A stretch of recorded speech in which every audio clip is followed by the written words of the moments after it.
At this year's Agro-Aligned Fair and Symposium, the focus is on agriculture in the 21st century, not just as a way of life, but as a business that creates wealth. Officials say the sector has long associated with poverty, and that perception must change. I think the first thing we have to note is that agric is the biggest contributor to Nigeria's GDP. It's also the biggest level of employer, but a lot of people still see agricultural business as one as if it's associated with poverty, it's poor people. How do you not change the narrative to now say agribusiness is big business? Agribusiness can sustain people.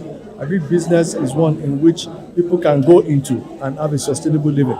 So what that means is that we must talk about value added. We must talk about how do you also bring best practices into agricultural production. Like the president said a few weeks ago that agri should be sexy, meaning it should be a profession that you are proud of, and that all that you aspire to be as a person. We all have dreams, we all have aspirations, that you can get those dreams while practicing as a farmer. We also realize when you go to other climes, there's a way agribusiness is being done. That's why we are also trying to preach that same thing this year, that we have modern ways of doing agriculture. We can embrace technology, IT, and we can do farms without looking dirty and without people looking down on you as a farmer. The Lagos State government says its food system transformation agenda is addressing food shortage, market structure, and financing.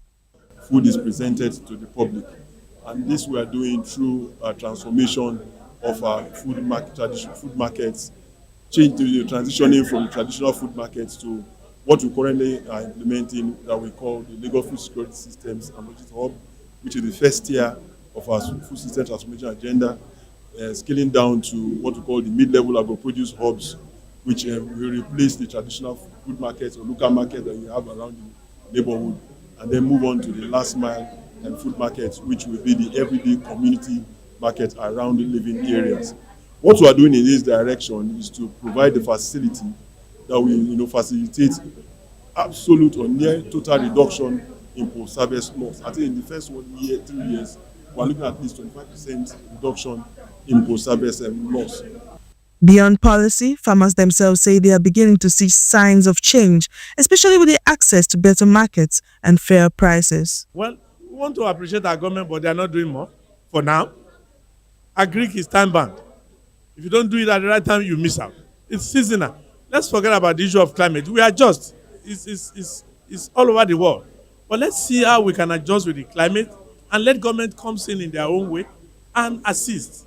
Now, in this agri space, I think the major challenges that personally I have faced is policy that has to do with our operations, from key policy makers, stakeholders, the government and the likes, and also funding.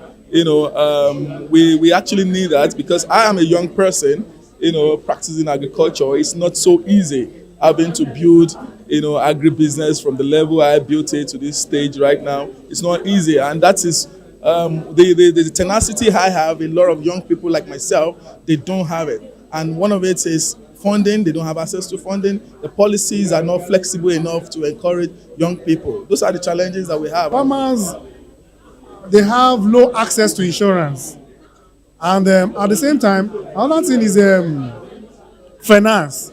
Financial institutions are not ready to give out finance to farmers. With technology, finance, and youth involvement at the center of conversation, stakeholders believe the new narrative for agriculture will unlock prosperity for farmers and strengthen Nigeria's food security.